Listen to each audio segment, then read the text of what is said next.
one of the main components of our the way we do business here in the city of Hagerstown is getting stakeholder feedback. So everybody should have received an index card with a question on it. What do you believe is key for creating positive change in Hagerstown's future? Along with some information about Engage Hagerstown, which is an online portal for getting stakeholder feedback. So again, thank you for being here this evening. I think it's section 304 of Article 3 of the city charter requires that the mayor present a report on the condition of municipal affairs and to make recommendations to the council. So that's what we're here for tonight.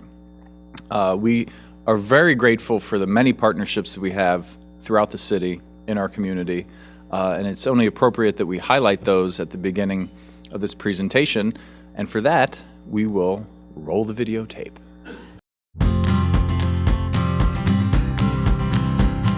Change is being seen, felt, and it's growing across the city of Hagerstown. In 2014, we hosted community conversations, getting our residents and stakeholders more involved in our future. We saw old buildings take on new purpose, and we joined a grassroots effort to bring back the heart of Hagerstown. These are changes we embrace. They're changes we can take to new heights with even more collective support from the community.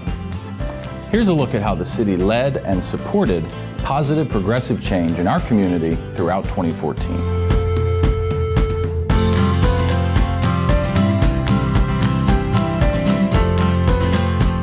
We're making a coordinated collaborative effort to invigorate development in our city center. It's called the Community's City Center Plan because of the significant role the community played in its creation. 130 hours were spent gathering input and ideas through personal interviews, group discussions, online feedback, and a community-wide meeting at the library. Urban Partners, an economics and planning firm, participated in those discussions and used the input to draft a 10-year roadmap for the city center development through 8 catalyst projects. The plan calls for $125 million in new investment, with the private sector providing 75% of the funding. The remaining 25% would come from all levels of government. The plan builds synergy among other ongoing catalytic projects in the community and among partner organizations in our downtown neighborhood. Progress is already underway, and we're keeping you informed with quarterly action updates. Look for one of the first projects to be complete later this year, as we link the Arts and Entertainment District to City Park with a trail that will help spur economic development opportunities and create a new neighborhood. We're also building partnerships to provide high-speed broadband services in City Center. The city accepted proposals through a request for information to gauge interest in a municipal broadband project. The project would support affordable broadband at speeds of 1 gigabit or more in our downtown and serve a wireless parks initiative. High-speed broadband access downtown would greatly benefit Da Vinci Interactive and our 17 employees, whether it's deploying a new web application or downloading large video files from our parent company in Harrisburg. It would streamline our business processes. Hagerstown is fortunate to have so many businesses, organizations, and volunteers who are dedicated to supporting our downtown. Those stakeholders will now be working cooperatively under the Main Street banner. Hagerstown is a Main Street, Maryland community, the first in Washington County. The proven Main Street model will enhance the efficiency and effectiveness of our collective efforts. You're invited to join us for the official launch in April. The pop-up shops gave the community a chance to rediscover downtown Hagerstown. The weekend-long shopping events were organized by the Downtown Movement, a group of volunteers seeking to bring back the heart of Hagerstown. City staff worked alongside the movement, coordinating with landlords to use empty space, providing code flexibility for the shops, and hosting a pop-up headquarters location.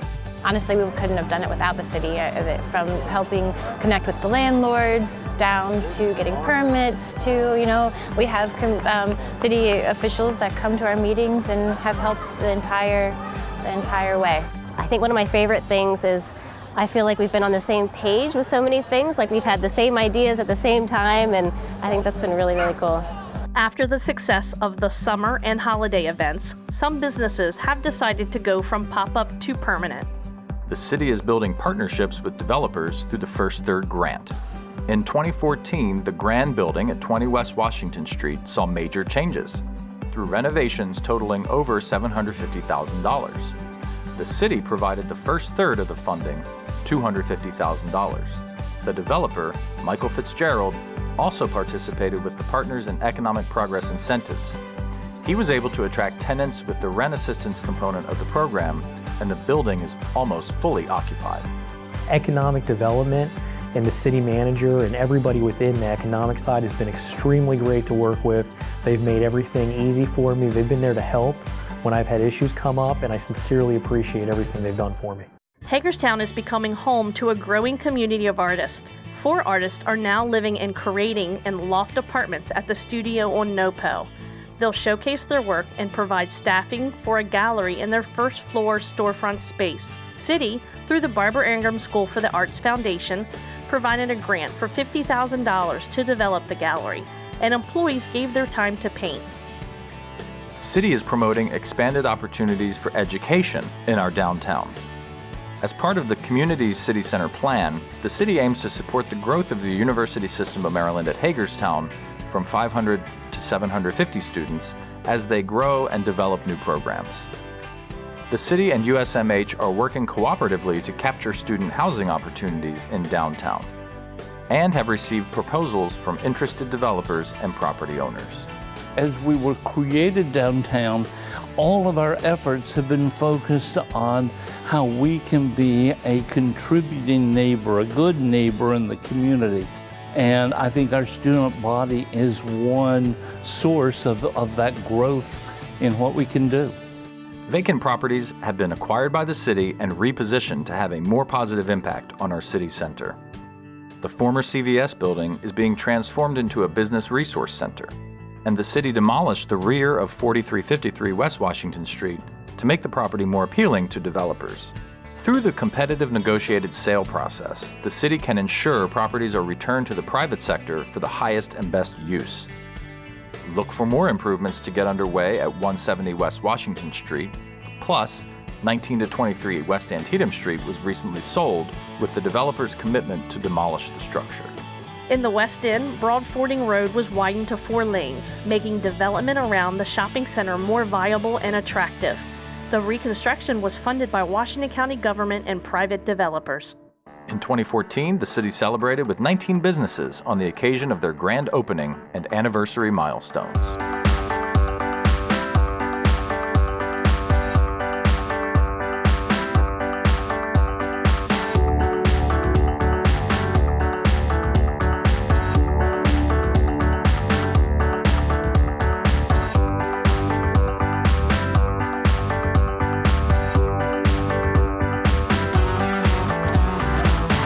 The Mayor and Council approved new measures to protect and support our neighborhoods, upholding the city's vision and commitment to housing and neighborhoods. Our codes and regulations are our community standards, and it's through these tools that we protect the investments of our residents and raise the quality of life in our neighborhoods. All of these measures support the community's city center plan, which aims to expand homeownership opportunities in Hagerstown. Police are addressing safety from a neighborhood perspective. Officers are assigned a neighborhood. They engage with the residents to get an idea of what they experience. In turn, those interactions help resolve real issues that contribute to a fear of crime. Having a good relationship with law enforcement gives the community a confidence that they are protected, that safety can be maintained, and it also helps that the people as a resource take responsibility in their neighborhood. Sends a signal out to those who may not want the best for our community to know that we do work together, all of us, along with the city officials and law enforcement, to maintain public safety. Healthy neighborhoods make up a healthy community, and neighbors are working together to make a difference on and around their block. New groups are forming under the Neighborhoods First program, and residents are organizing their own events to feature why they love city life. We're keeping our city streets and sidewalks accessible. Engineering staff assessed handicap-accessible ramps in our alleys and public streets. With the help of community development block grants, 85 ADA-compliant ramps were installed across the community. Public Works staff is taking a closer look at sidewalks too. to see where street tree roots have caused damage, making the necessary repairs. We're sprucing up our gateways, enhancing first impressions of our city. The Department of Community and Economic Development adopted the East Franklin Street neighborhood, our city center gateway from the east. Staff is undertaking cleanups and beautification projects with residents, churches, and businesses. In the West End, park staff constructed a welcome sign at a substantial cost savings.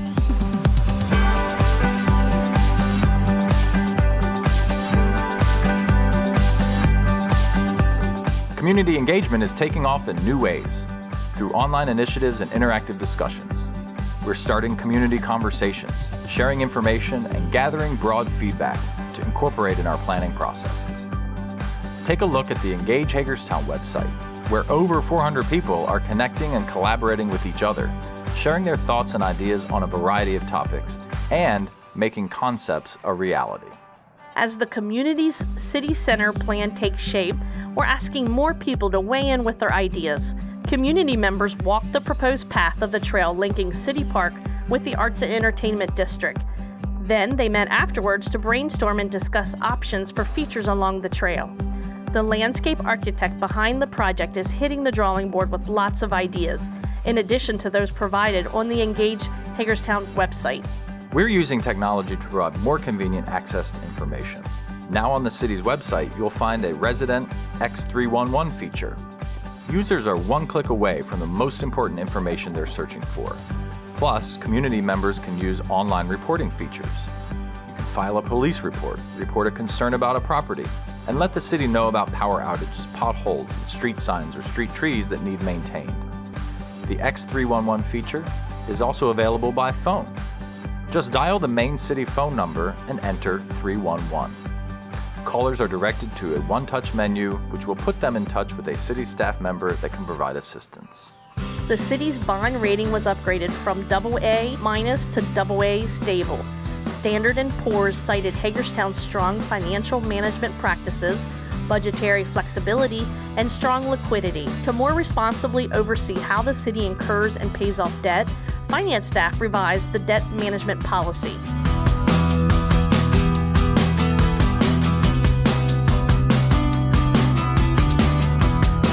The Municipal Electric Light Plant, MELP, is being demolished. The city negotiated a release and settlement agreement with the current owners. The remediation costs associated with the demolition are included in the agreed price, and the city expects the transfer to be complete in July. The mayor and council will be seeking input from the community about future uses for the property to support the East End.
The Hagerstown Police Department is taking innovative approaches to preventing crime. Through predictive policing, officers are able to patrol target watch boxes. These are areas where crimes are more likely to occur based on statistical analysis. Now, police staffing is at an all-time high. 16 new officers graduated from the HCC Police Academy. The downtown squad is at its highest staffing levels with 8 patrol officers. They're supplemented with a school resource officer at the Barbara Ingram School, a speed camera operator, a lieutenant, and auxiliary police. In partnership with Washington County Public Schools, there are now 6 school resource officers assigned to various schools throughout the city. When the program was established in 2002, there were only 2 officers in the program. The officers help with safety and security, but they also build relationships with students and staff. The Hagerstown Fire Department was able to add a substantial piece of apparatus to its fleet without incurring a significant cost. The department was in need of a reserve ladder truck. A used truck was purchased, and the price tag was about 5% of the total cost for a new model. The department has ordered a new ladder truck to replace Truck 1 at Pioneer Hook and Ladder. The apparatus will be built over the next year.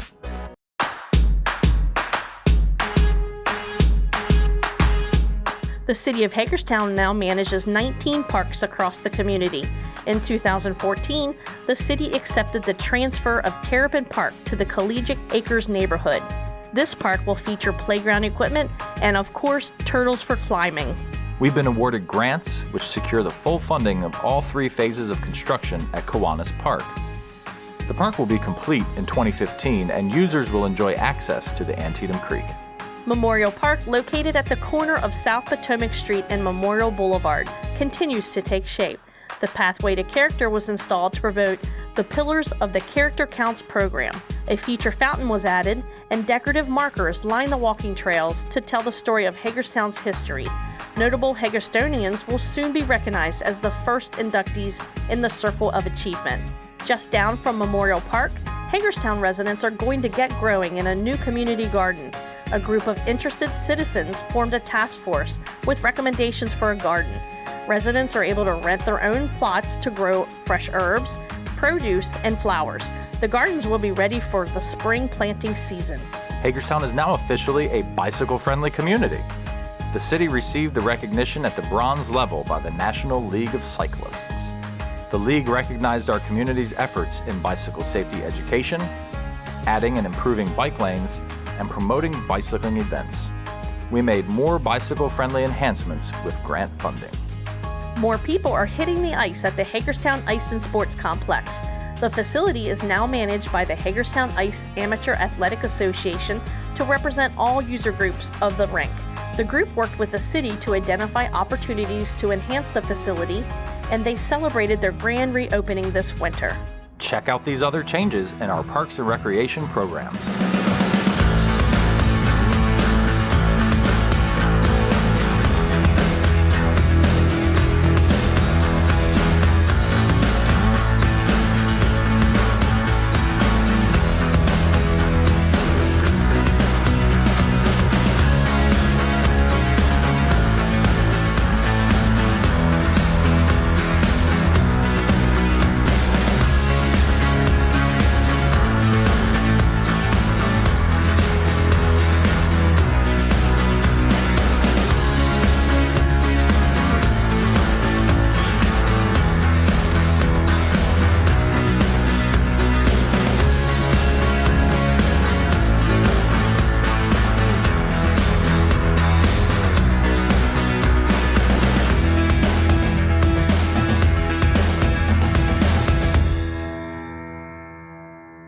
Parks and Engineering staff is currently addressing the impact of the emerald ash borer.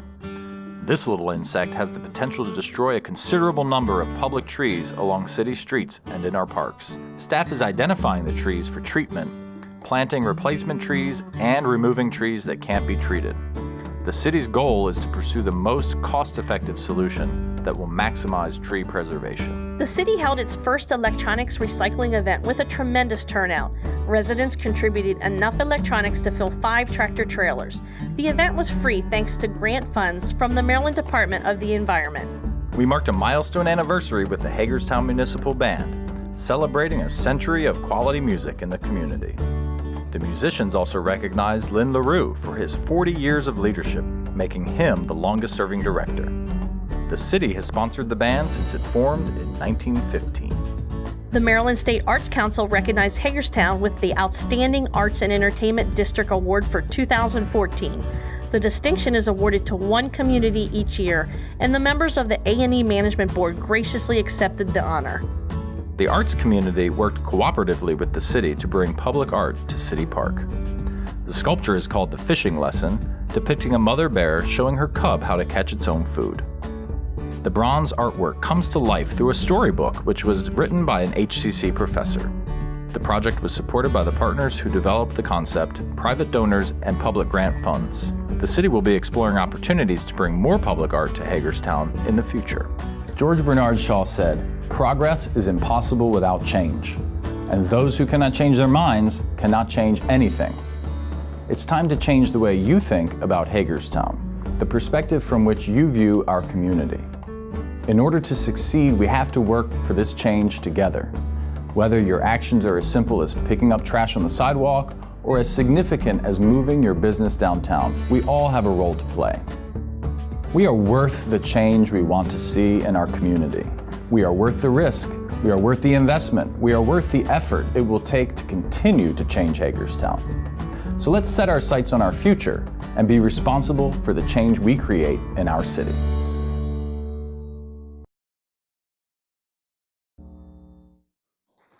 Thank you.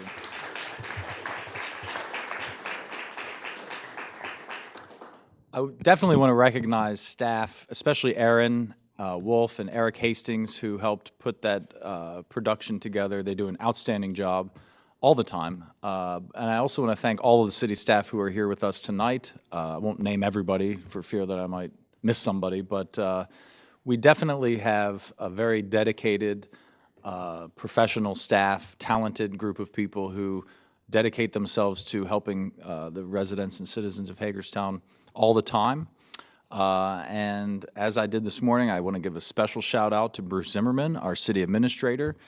This will be his last state of the city with us, but he's been with the city of Hagerstown now for over 20 years. Again, a very professional, talented man of integrity, humble, not a showman or anything like that. He's just as happy to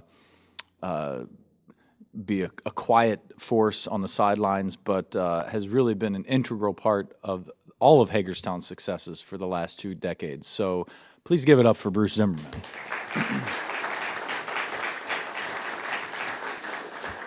So indeed, things are changing. I really believe that I was elected to be a change agent, and I think that that's what we have been trying to do along with my council members to really make things happen here in Hagerstown. And if you are out and about, if you've been to a pop-up shop event, you sort of catch the buzz that's out there. You can feel the energy. The tone of some people has even changed. It's become more positive, and I believe that more folks are becoming involved and caring about the future of our city. And we have great leadership. People are starting to take up their fair share of the work. I was thinking about it this morning of some kind of analogy to make, and I think of it like a puzzle. We're trying to put this piece of all the pieces of the puzzle together to revitalize downtown, and you know, the city can do so much to maybe put the corners of the puzzle in, to create the border, and maybe even to fill in some of the pieces in the middle. But I think what is happening now is people are starting to see what the big picture is going to look like in the future. And now they're starting to put their piece of the puzzle in to make that picture a reality. And I want to thank all of our partners. I know some of you here tonight were featured in that video, so thank you for your contributions, not only to the city, but to making our community a better place. So the city's changing the way we do business. We're trying to find ways to use our limited resources in creative and efficient ways. And we want everyone to be a part of the change. It's really about recognizing that change is good and that we should be embracing it. You know, it requires everybody to do their fair share, as I mentioned before. And that means buying local, shopping local, supporting your neighbors, living in the community that's walkable. We also have been very fastidious, if you will, about getting community engagement. You've seen the Engage Hagerstown logo, certainly with the Community City Center plan and the amount of stakeholder feedback we got into that plan. I always like to say that I, as the mayor, do not have all the answers, for how we can improve our community, but I certainly do believe in the resources we have in our community members. And I think the way we move forward is to make sure we harness that energy and to consistently work for that stakeholder feedback to make the community a better place. So we've tried to work to change the conversation, and I'm not an economics expert, but I really believe that part of economics is us speaking things into being. So the more we talk things up, the better they will become. So again, we have to look forward to the future. We know we have challenges. We continue to struggle with the concentration of poverty in the city of Hagerstown. There's a lot of policies that go back to the middle of the 20th century that we're still dealing with today in terms of our fiscal and economic situation. And we have to deal with those barriers. But one of those issues is housing.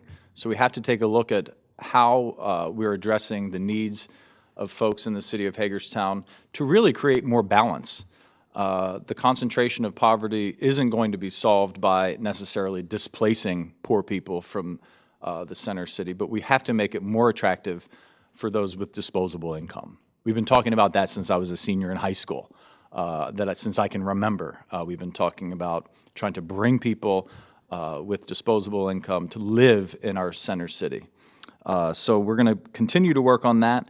We have to continue to address the concentration of nonprofits and the services being offered in our city center, and to look and ask ourselves the question, at what point does helping hurt? And it's a question I know that's being taken up in different areas of the community, especially in the religious community, in the faith community. So, we have to really examine the fact that we're becoming overwhelmed with these kinds of services in the city of Hagerstown, and we have to realize we can't take any more. We have to examine those practices and engage our community partners in that conversation. So in order to change, we have to realize we have to work together as a community. Everyone has a role to play. It doesn't necessarily mean you have to own a business or live in the downtown, but certainly everyone has a role to play. And that's just by standing up for what is right, doing the right thing, making decisions that are in the best interest of our community, and making decisions that promote the sustainability of our city. And also to realize that we're worth it. I think we said it in the video. We're worth the investment. We're worth the investment in ourselves, and we're also worth other people coming in and investing in us. And we've got to keep plugging away at forming public-private partnerships to make our goals happen. We have to encourage businesses, investors, and developers to be partners with the city. And again, it really comes down to engaging members of the community. So that's what we're here for tonight. I am looking forward to hearing. I'm sure some of you have questions, so I'd be glad to take your questions and try to answer them as best I can. And I also want to remind you that you should have gotten an index card with a question. Certainly, if you just want to use it for note-taking, that's fine too. But we really would like you to give us your feedback as to what you believe is the key for creating positive change in the city of Hagerstown. So, any questions?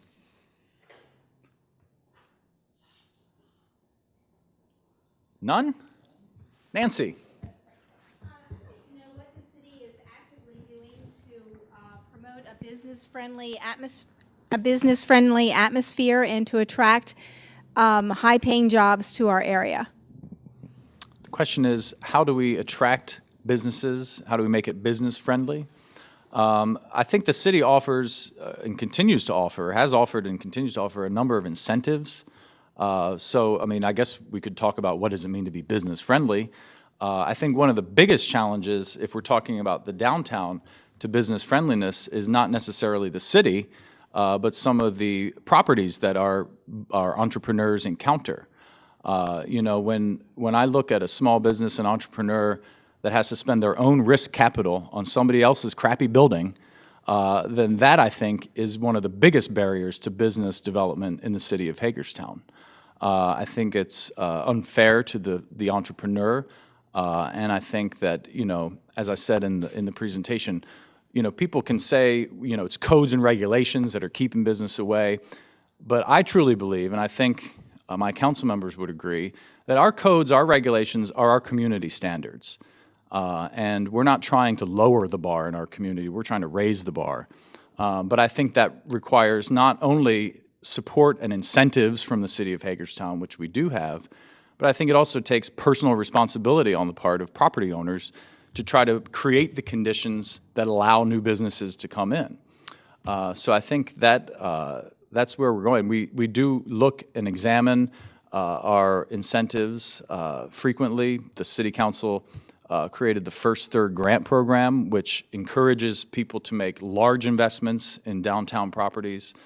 So I think we're trying to create the right amount of carrots and sticks, so to speak. But I really think a lot of it boils down to personal responsibility on the part of property owners.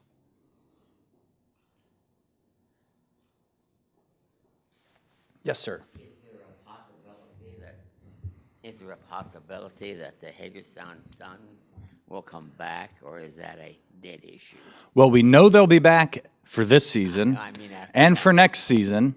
After that is anyone's guess. We certainly hope that we will have a partner in the Hagerstown Suns when it comes to a major renovation of Municipal Stadium. I think that's what we're looking at this point. I think there is somewhat of a consensus on the city council as to making that investment in the asset that we already have in Municipal Stadium. But, my own personal feeling is that it is an asset that we should try to keep here in Hagerstown.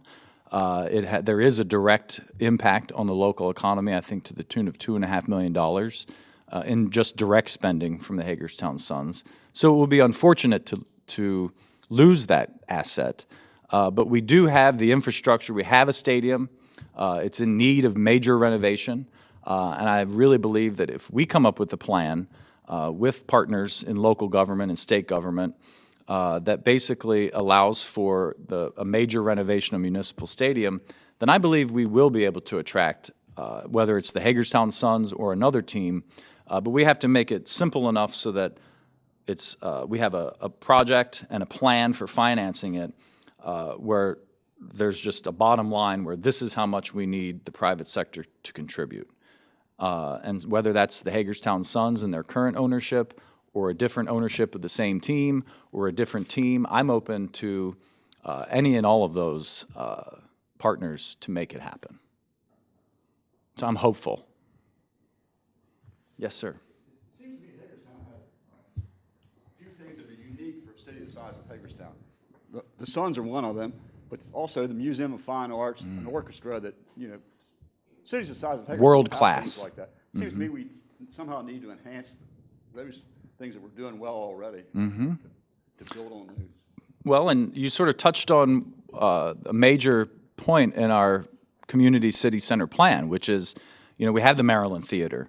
It is a huge attraction. It brings thousands of people to our city center. And so one of the things we're trying to do is expand event programming, not only at the Maryland Theater, but also in general in our downtown to attract more people to visit that resource. The trail that will connect the Arts and Entertainment District in downtown with the City Park is intended to really connect what is an Arts and Entertainment District in City Park with the Arts and Entertainment District in downtown. And in the process, not just creating a trail, but hopefully transforming the entire neighborhood in between to create new housing and new mixed-use opportunities in that old industrial site. So I agree with you. We have a lot of jewels that are hidden that we would like to unhide and make sure everybody knows that they're there and will visit them and enjoy them as much as we all do. Yes, ma'am. You have a proposed plan to build an office building on the city-owned parking lot. Correct. And a lot of people think that's crazy because you've got 15 to 20 buildings down here that you could remodel into modern office space, and you are not doing that. What are you doing with these 20 buildings downtown? Some of them are vacant, some have the first floor filled. And some of these buildings have been here for 30 years empty. I go by Gibney's Flower Shop on Franklin Street, and in 1975, when I served on the Downtown Development Committee, that second floor was empty. It's still empty. And a lot of the buildings, they were empty then, and they're still empty. I would think when you're trying to redevelop, you need to focus on Center City. And when it's up and running, then you can build a trail to the city park and spend money. Why spend money on a trail when your main area is not up and running? And I think there should be a trail from the Arts Center to the park, but there's going to be a lot of problems on the way. So why don't you concentrate on Center City? Well, I think your question was about the office building, so let me start with that. So one of the catalyst projects in our community city center plan is recommended that we use the property we already own and control, which is the central lot, which at one point had a building there. I cannot remember in my lifetime when that building existed, but currently there is now a gap tooth on the block. If you go out of City Hall and turn left, you'll pass the Thai Zap and the Artist Lofts and the M&T Bank, and then that gap where the parking lot exists between the bank and the Elizabeth Hager Center is a city-owned parking lot. So you mentioned 20 or 30 empty buildings, and I agree. It would be nice if those buildings were reoccupied and repositioned. However, the city doesn't own and control all those properties. This goes back to the personal responsibility of every property owner to create the highest and best use for their properties. So one of the ideas, and I might disagree with you that that a lot of these old buildings are in a position where they can be renovated into Class A office space. I think that would be very challenging in some cases, if not impossible, just based on the architecture and the infrastructure of those particular buildings. But there is also the theory that if you build a brand new office building, Class A office space in the center city, in the process of trying to market that space, you may encounter users who may not be able to afford or may not want that space, but in the process of looking around, they might say, oh, well, I really like this building over here, and it actually increases the market for the Class B and Class C office spaces that may be available in some of these upper stories. So the idea is that by building or developing a partnership with a developer to build a building on the city's lot, it wouldn't necessarily detract from further development of those existing buildings. In fact, the idea is that it might actually enhance the marketability of those properties. So yes, I do agree that we've had, like you said, 1975, I wasn't even born yet. But that's the nature of how entrenched some of these conditions are in our community. And I think that's why, having a fresh vision, trying to create new developments, again, on property that the city already controls, we're just trying to go for the low-hanging fruit in that sense, because we don't own and control. Now, we get criticized every time we acquire a property, just as much as we get criticized if we try to sell a property. So we're always in that catch-22, but I think the properties that we have purchased, you saw a couple highlighted in the video, the goal is to reposition them, to do remedial work if necessary, to do some demolition, to put in new windows, new paint, to get them in a place where a developer, an investor can come in and take it to the next level and make a higher and better use out of it. So that's our goal. The goal is not to take away from the potential redevelopment of older buildings. In fact, the idea is that it would enhance the marketability of those properties. Any other questions? Yes. So, along with the discussion about enhancing property to entice developers or businesses to our area, is there any discussion about the infrastructure that would support those types of businesses, especially in terms of technology? I know when I work remotely, High-speed internet is a very sore subject for me, and I've tried several different providers, of which I will name none, but I still come up short. I'm waiting and waiting. There's and really waiting only for is data. one. So, and also with the consideration that that may be a long-term goal, are there any short-term objectives that we should be discussing today to position us for that ultimate offering? Well, in fact, we do have a few vendors actually responded, I think 6, possibly 7, to a request for information.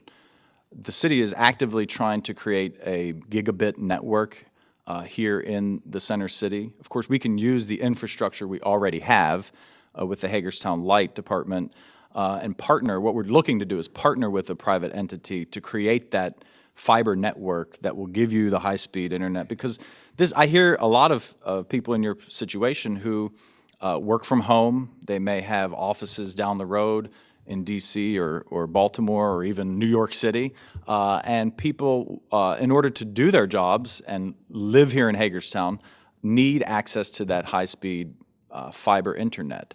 And you're right, the local providers up to this point have not been willing to provide that kind of service for whatever reasons. So we are actively, so stay tuned. I would say within the next few weeks, we'll have some more information on the next steps in that regard. We recognize that is a huge boon to our local economy if we can make that happen, because not too many communities, I think Westminster is on the way right now, but I can't think of many other communities in the state of Maryland or even in the region that have that kind of capability for high-speed broadband internet. So we're excited about that opportunity. Any other questions? Yes, sir. We used to have regional artists perform at the University Plaza a few years ago, and we kind of stopped that. I would like to see us have local talent, free local talent, jazz bands, even gospel choirs, other talents that we have in the community perform there on a weekly basis in the summer and spring. Of course, they would be free. And we're paying other people from the regional that really didn't have a big following. When we have the jazz bands from the schools or different people from the community, they bring out their grandmothers, their cousins. We have more people coming downtown with that. Because that's a nice facility over, and it really sits empty 75% of the time. I agree with you. And wasn't it nice in the video, I kept seeing those shots of green grass and all the trees, and it does make you long for spring, doesn't it? It's just nice to know that it's on the way. No, I agree. And one of the other things in our Catalyst projects is to bring more events to downtown, and whether that's free concerts at University Plaza with local artists, or the Wind Down Fridays at the in front of the Maryland Theater on South Potomac Street. Any and all of those are good things, and I know our community affairs manager Karen Giffen is here, and hearing what you say, and I know she's worked in the past to get a lot of those kinds of acts in Hagerstown. So we'll definitely be keeping that in mind. Yes, sir.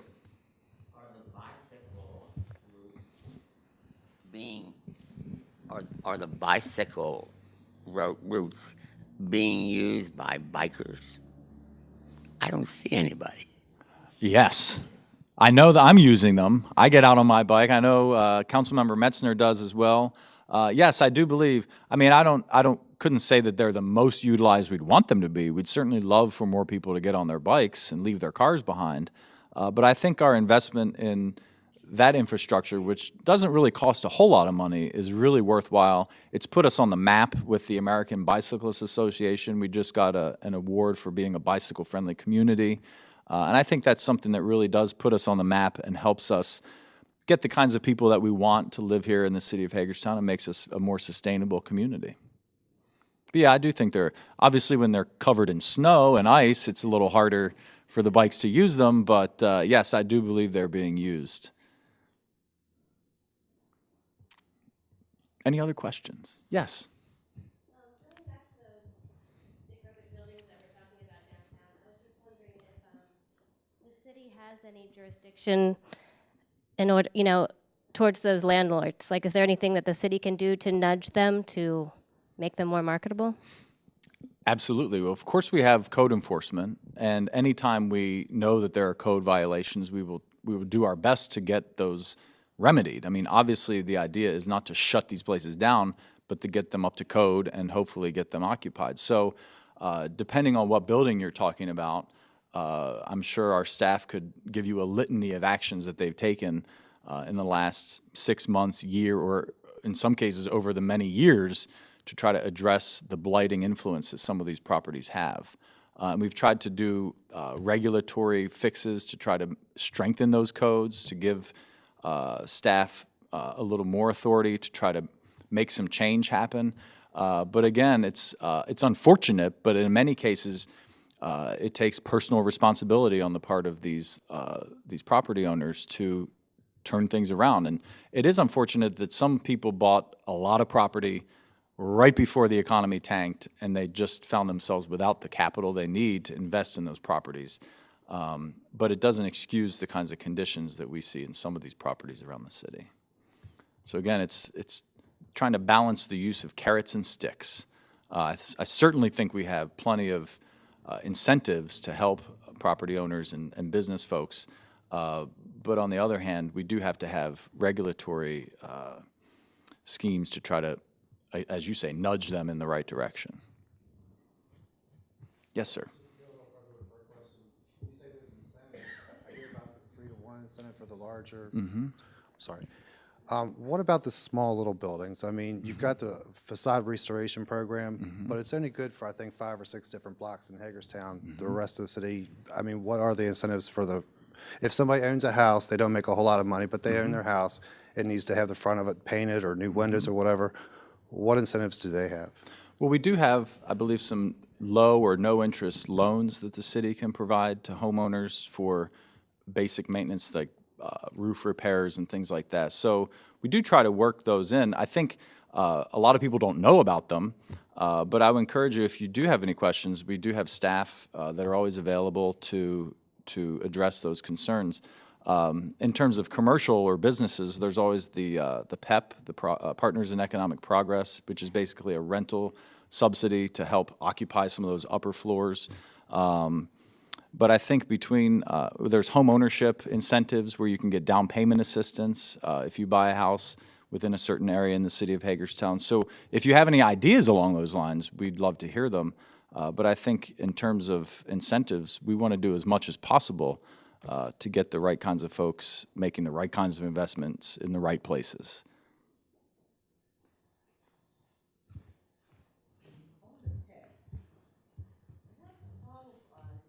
My business is located on second floor for the last 6 years, and I've tried to apply for PEP.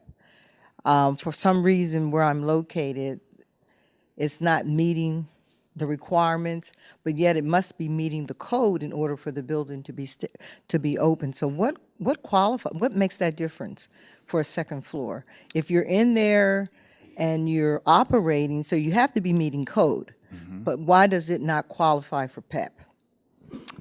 I do not know the answer to that question, I will admit, but I can certainly get more information or connect you to staff to help get you the information you need about that. Could I ask Sid a question?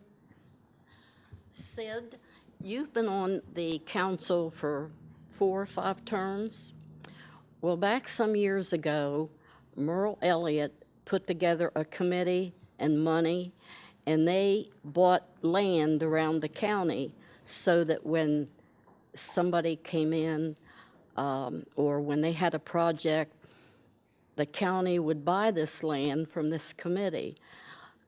Why hasn't or wasn't a committee set up for the downtown like that so that when these properties came on the market, they could buy these properties for the city, and then the city could work to get someone to remodel them? I mean, it might be too late now because a lot of people have gotten very good deals when the economy went down, but I was wondering why something wasn't done then. You'd be referring to Chief, which needs, more explanations than I can give you, but Chief is not a government-funded entity. And I am not exactly positive. Do you know, Marty, how Chief is funded or how it was funded in the beginning? Because it was, before my time. Yeah. But it's not a government entity. We would love to have such an entity. Chief is now basically taking all their money out to mount it in the farms. We have used Chief in the past in Hagerstown. So that entity is not limited to the county. The problem with that entity and any entity that you would create is they're for profit. They're not buying properties and then giving them to anybody. They're buying properties and then selling them. Chief was integral in the closing of the Double T and other things with the property next to the Maryland Theater. They have come in and been very active in Hagerstown, but the problem is they don't buy properties and give them away. They buy properties, they're sort of a pass-through agency, so to speak.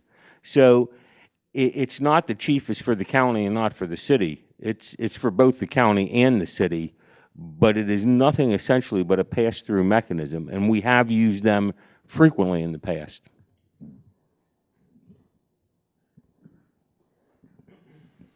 Any other questions?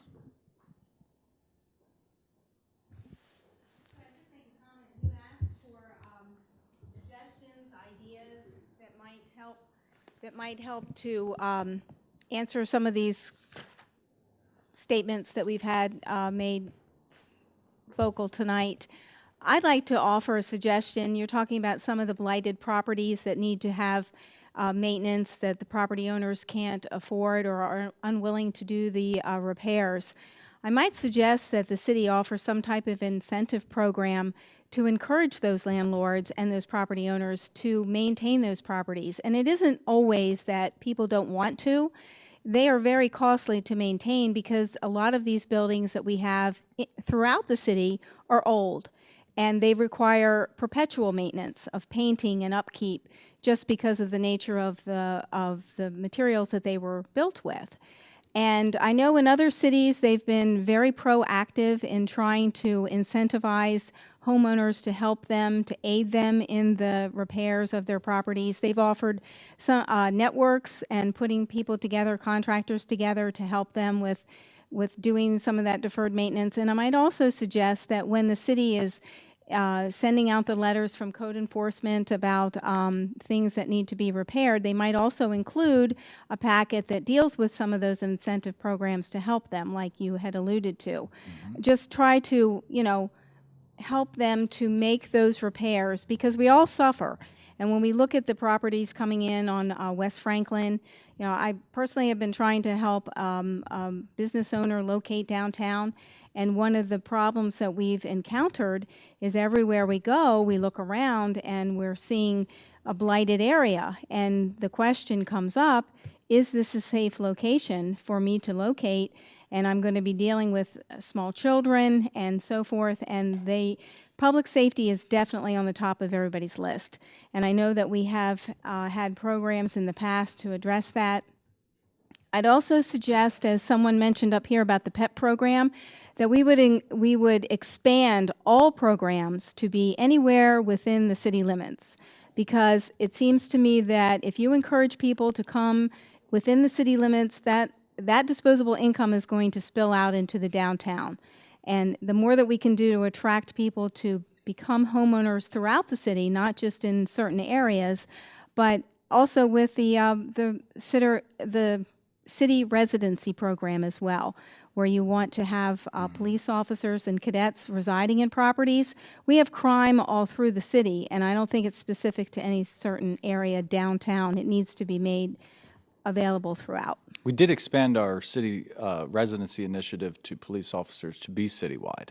We did expand. So that has been expanded to be citywide. Mm-hmm. Okay, that's great. And I appreciate, you mentioned the connection between blight and this perception of safety. Mm-hmm. I mean, there's some real safety issues when it comes to blighted buildings. I mean, if we have to send first responders into these Absolutely. buildings, there's their safety we have to be conscious of. Yes. But there is also that perception that if you're in a blighted area, it just feels unsafe. Even though the crime statistics may not show that, it does present that feeling, which is, again, why it's so important to address those blighting conditions. And I do appreciate your suggestions. Can I mention one other thing? Mhm. I know that through the city rental code registration program, we have access to knowing who those landlords are. I would also suggest that when you have a situation where there's a criminal activity going on, that you notify that landlord, whether it may not even just be a criminal activity, but it might be a call by the police or by the fire company. Are the landlords notified when that happens? I know in other cities that's what they use that registration for as That a is database. It's indeed what we use that for.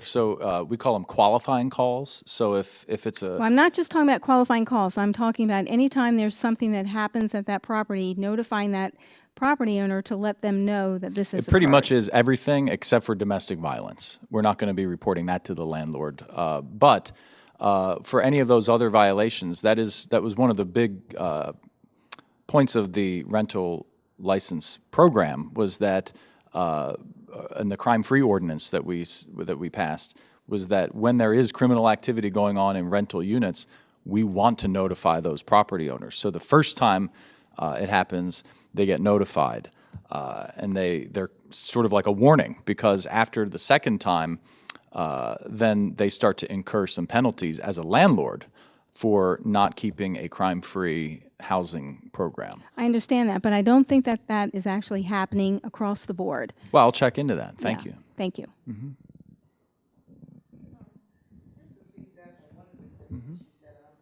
Quite understand what her, when the mention of PEP, make sure that's understood, that from my understanding, that's for businesses, not for homeowners. Am I correct? Correct. Yes, for businesses. I just want to make sure that everyone understood that. Any other questions? If you're too shy, I'll stick around. You can always come up after we're done here. Anyone else? Well, thanks again for coming out tonight. It really is important to us for you to stay engaged and let us know how we're doing. So thanks again. Appreciate you being here. And don't forget, thank you. Don't forget to drop your cards off in the basket up here.